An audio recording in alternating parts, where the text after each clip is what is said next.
Recently, we've been going over the Land Rover lineup, whether it was the Range Rover Evoque, Land Rover Discovery Sport, then of course the Defender and Range Rover Sport.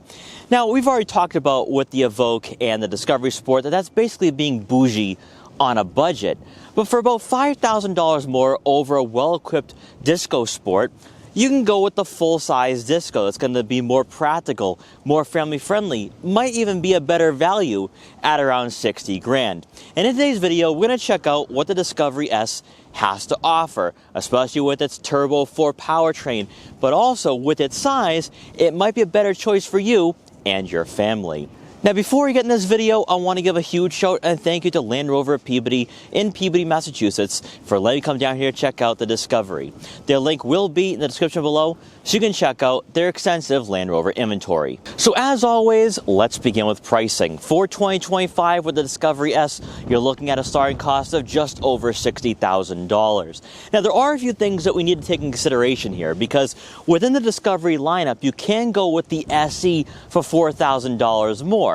Now, most of the upgrades are for the exterior, and then once you get into that inline 6 territory, now you're spending close to $70,000. That's a wide $10,000 gap. Now, comparing this to a Disco Sport, the Discovery Sport for a well-equipped model come in at around $55,000. Is that extra 5 grand worth it? Well, I actually think so. As I already talked about with the size of this model being more family-friendly, let's put all that into perspective. So with the full-size Discovery, it's about 14 inches longer than a Disco Sport, 4 inches wider, and also has a roof line that's about 6 inches higher. On top of that, you also have the air suspension giving you some better year-round capability and better ground clearance, which is almost 2 inches better than what you're going to have with that Discovery Sport. So right off the bat, before we even get into features and amenities, you're getting a vehicle that's more well-equipped and also more suitable for you and your family. But now, let's talk about the exterior design of this model. So starting up front, you are going to receive full LED headlights and LED fog lights. That's now standard for 2025. Great to see. Now also, since this is the S, you are not going to have gloss black elements for that front fascia. This actually looks a bit more unassuming, although it kind of reminds me of that Disco Sport in regards to its design, and also take some design elements from the Range Rover product line with the Velar and Range Rover Sport. Then taking a look at the side profile, we do have the 20-inch wheels equipped on our model. This is standard. You can go with 21s or 22s if you so desire, but that might play around with the ride quality, so keep all of that in mind. Now also, by going with the S, you are going to have some cladding for the wheel arches and the side profile, making it appear to be a bit more off-road worthy, whereas with the SE, you get gloss black trim, which then you're probably not going to be apt to go off-road and scratch up that paint. Now for the side mirror caps, they are gloss black, give you a nice two-tone look here. You are going to have turn signal indicators with blind spot detection, and also these side mirrors are heated and power folding. Then as you make your way around to the back, you are going to have those LED taillights matching what you have up front. Now I will say here for 2025, nothing's new, nothing really too noteworthy for the rear fascia. You are going to have some brushed aluminum accents for the rear diffuser of this model. Again, gives you that nice two-tone touch, and then of course you are going to notice the cladding there for that off-road appearance. So if you are someone that does go off-road, or maybe even just takes on some winter road conditions, this might be a better choice over that SE. Also, we do have the trailer hitch here, so you will be able to tow some equipment here, whether it's a small boat or small RV. Hopping inside the Discovery we have today, we're greeted by 18-way power adjustable heated leather seats for both the driver and passenger, with the driver's side having 3-position memory for added convenience. Now, interestingly enough, for a vehicle at around $60,000, there are 2 other upholsteries available at no additional cost. That's huge for an SUV like this. Now, I do think that Land Rover is trying not to have the S overlap into the SE price point, because with the SE coming in at around $64,000, it's only 4 grand more, and when you throw in optional packages and features, you might be more apt to go in the SE direction.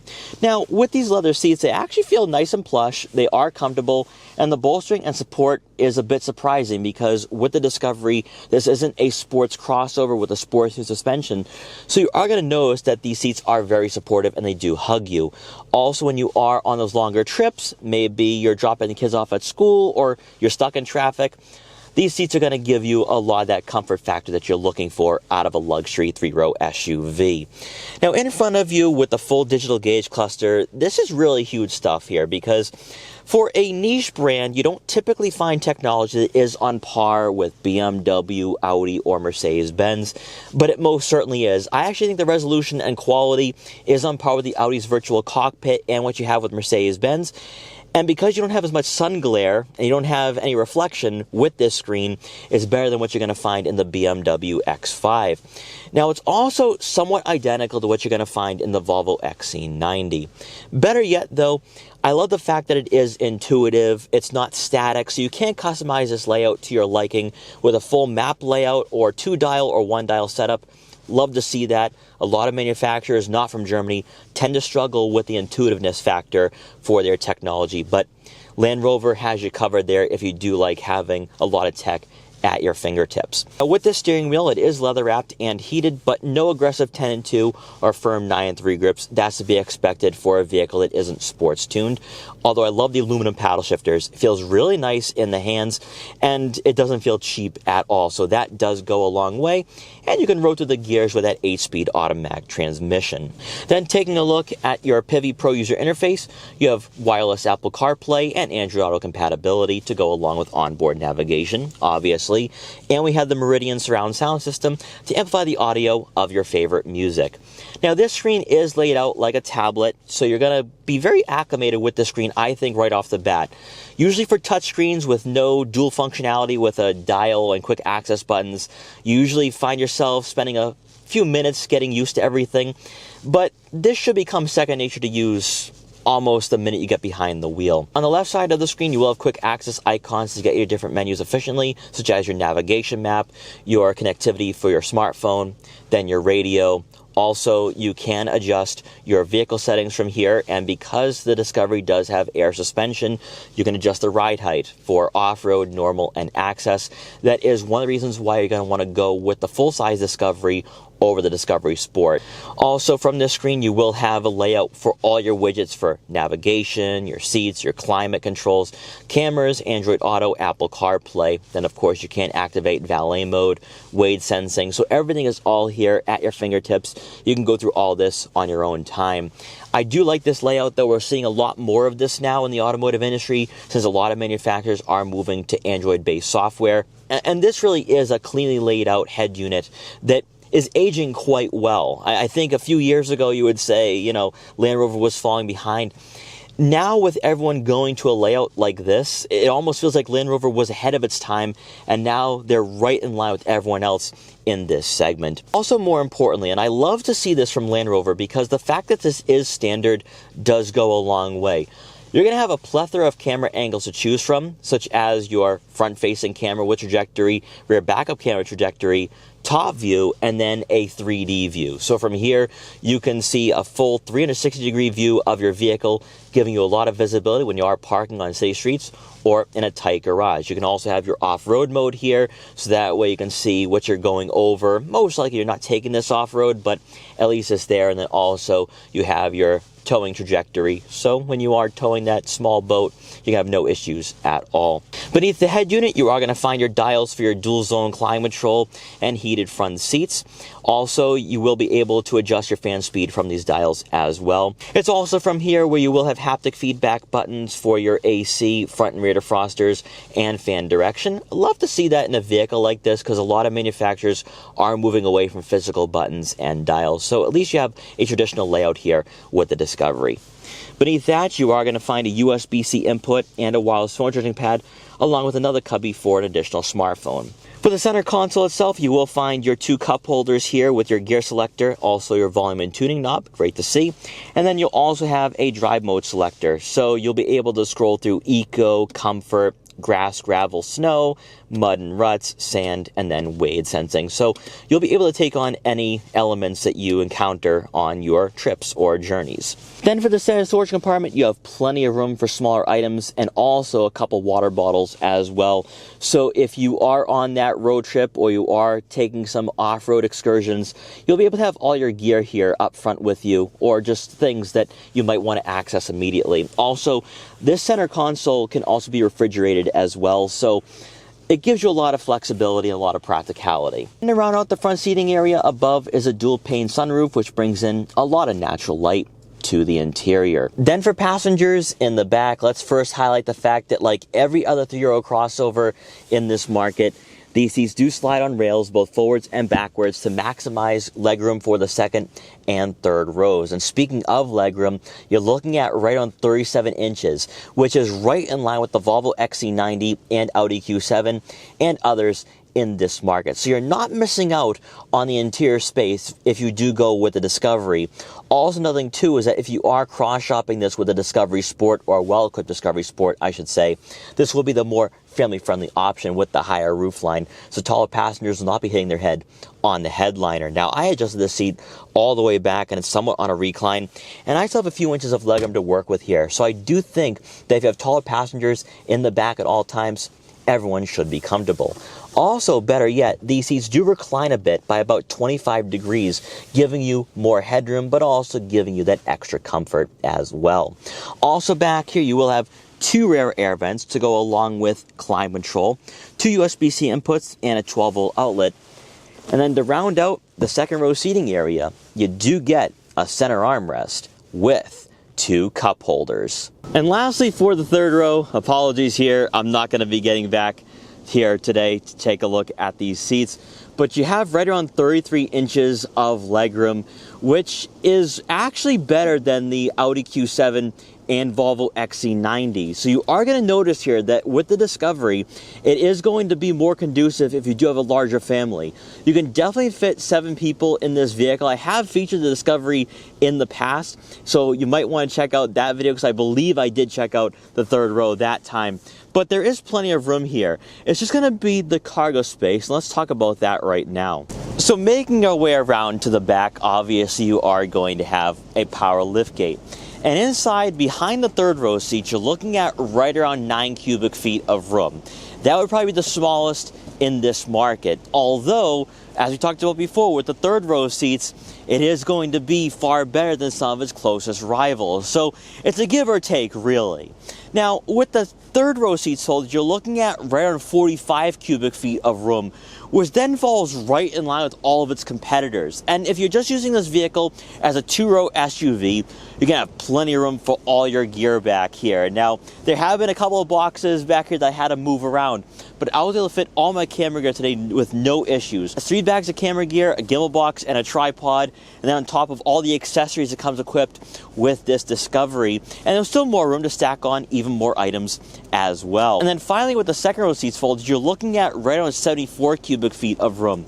Again, that would be very close to a BMW X5 and Mercedes-Benz GLE. So if you're looking for a vehicle that is practical, versatile, and somewhat off-road worthy, that's what the Land Rover Discovery is definitely a better choice over that Disco Sport and also Range Rover Evoque. And lastly, for the Discovery S, you are going to receive a 2-liter turbocharged 4-cylinder engine producing 296 horsepower and 295 pound-feet of torque. It is paired with the ZF 8-speed automatic transmission, and as you'd expect, all-wheel drive does come standard. Now, there are some people out there that are probably going to say, you know what, I'll spend the extra $10,000 for that SE to get the inline 6. Now, at $70,000, that is pretty steep for a lot of buyers looking to get a vehicle that is going to be family friendly, conducive, and definitely on par with a BMW X5 or a Volvo XC90 within the lineup. Now, I do think though that with the Discovery, where its value is going to lie is with the interior space and the fact that you can have 3 rows, right? Because when you're looking at other Land Rover products in the lineup, yes, the Discovery Sport does offer a 3rd row, but that's going to be quite the squeeze. Also, you have the Range Rover Velar, Range Rover Evoque. The next vehicle in line would be the Defender. And I think when you're looking at a Defender, one, it's going to be a bit more of a rugged experience for you, where you might not go in that direction. Because with the Defender, it does feel like a body-on-frame SUV.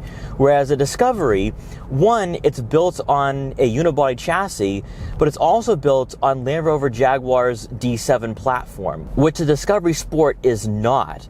So right off the bat, what you have here is a vehicle that's going to perform better and also feel better on the roadways. It's going to have more of a higher quality experience to it. And you notice that with the interior design and layout, but also that ride quality. The air suspension is definitely going to impress a lot of you, especially if you do drive quite a bit throughout the week. So let's get an acceleration here with this Turbo 4 and see what it's made of.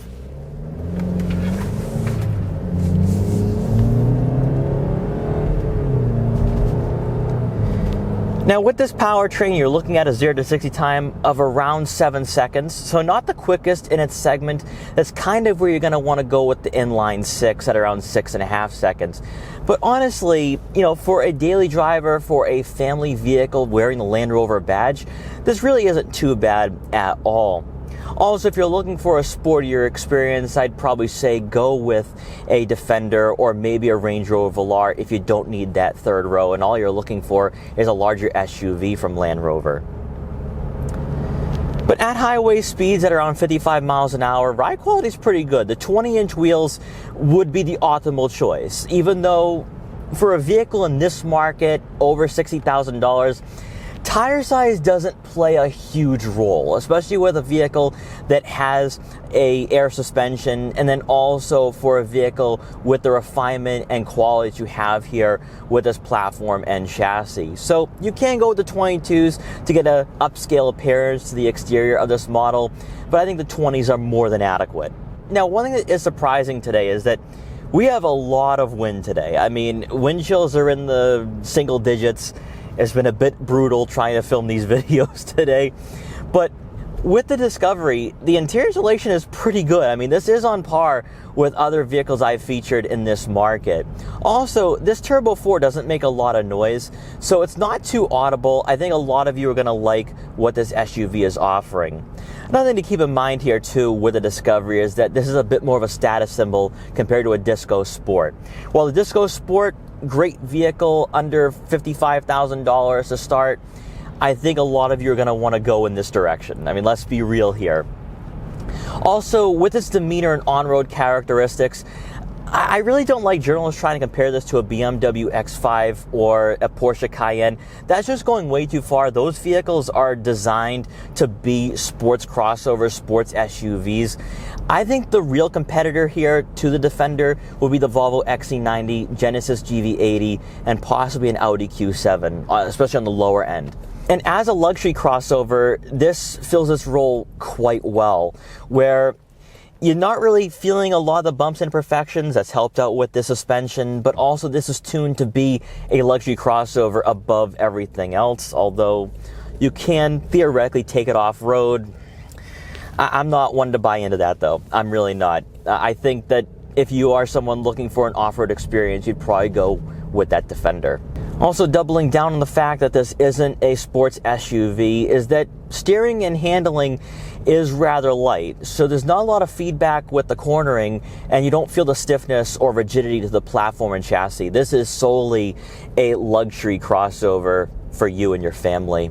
But one thing that really makes the Discovery a great choice is that it comes in well below the price point for a Range Rover Sport.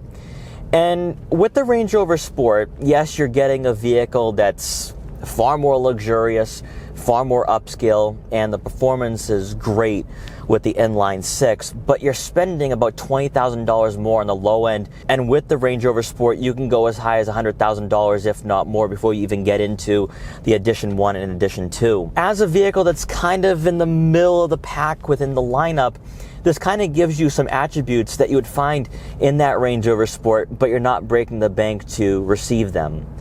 Also, within the lineup, this leans more towards what the Discovery Sport offers compared to a Defender. So if you're someone looking for an off-roader or a vehicle that would be a great companion when you do go on those mountain trails or you're going skiing and snowboarding, that might be a better choice.